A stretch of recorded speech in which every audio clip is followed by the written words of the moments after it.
Bonjour à tous et bienvenue sur Nerf in Progress. Aujourd'hui, on va s'occuper de la modification du Nerf Ultra Amp. Donc, c'est un blaster semi-automatique. Donc, on va démonter tout ça et voir si on peut le booster un petit peu.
Ok, donc j'ai fini de câbler le blaster. Donc, en fait, pour vous montrer, vous retirez cette partie-là.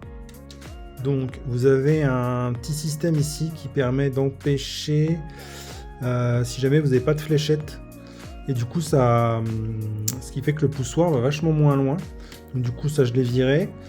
Le truc qui permet d'éviter de pouvoir actionner la détente si on n'a pas mis de chargeur, c'est pareil, je l'ai viré. Et le nombre de sécurité là-dessus, c'est incroyable. Ce qui fait que là, donc, au niveau du moteur, voilà, donc là j'ai branché. Donc le plus est côté sortie du blaster. Après, j'ai fait cheminer les fils là. Ensuite, j'ai fait passer en dessous. Je vous montre au niveau du micro switch. Donc là, du coup, ça passe nickel. Ce qui fait que là, si j'appuie, je vais essayer de tout faire tenir.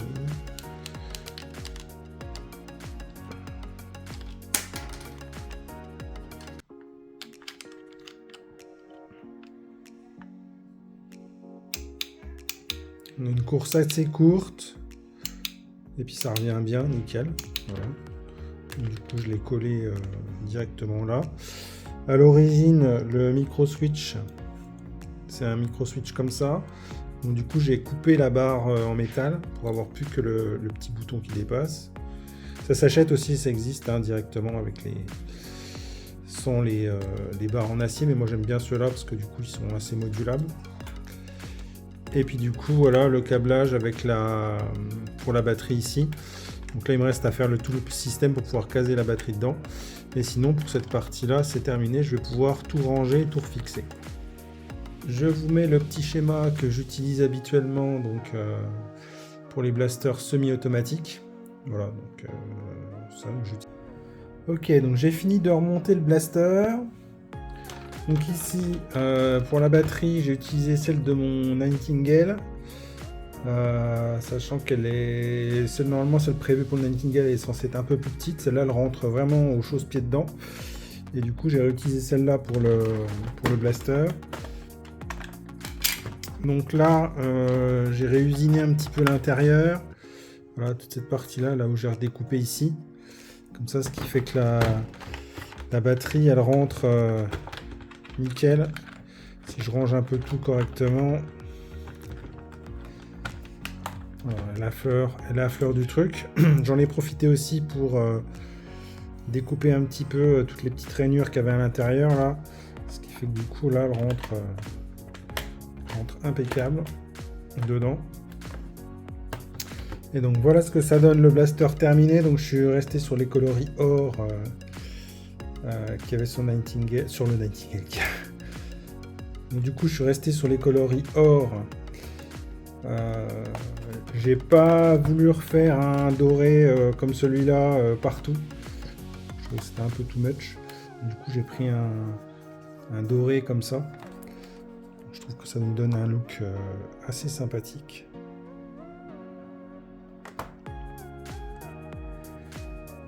Et puis du coup, j'avais une vieille crosse qui traînait, donc du coup on a profité pour lui faire une petite peinture. Et du coup, hop, ça peut aller derrière comme ça. C'est ajustable. J'ai fait aussi 2-3 petits trucs au niveau doré là-dessus.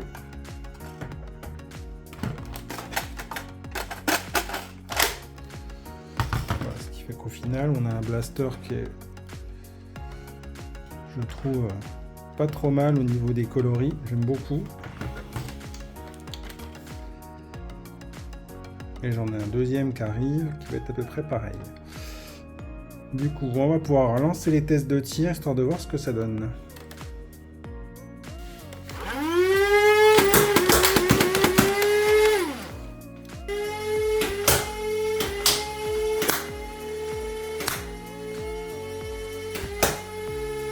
Nous voici à la fin de cette vidéo. Donc c'est un blaster que je trouve vraiment ultra performant. Modé, c'est un truc de fou. Franchement, moi j'ai vraiment été hyper surpris des performances. Je trouve que ça rage vraiment pas mal. Alors je sais qu'il y en a qui n'aiment pas trop la gamme ultra, mais là franchement, boosté comme ça, je trouve que c'est vraiment une tuerie, quoi. En plus avec la petite peinture, le form factor, j'aime beaucoup. Donc c'est un blaster que j'aime bien. Franchement, c'est pas mal. Voilà, c'est tout pour cette vidéo. Je vous dis à une prochaine. Salut!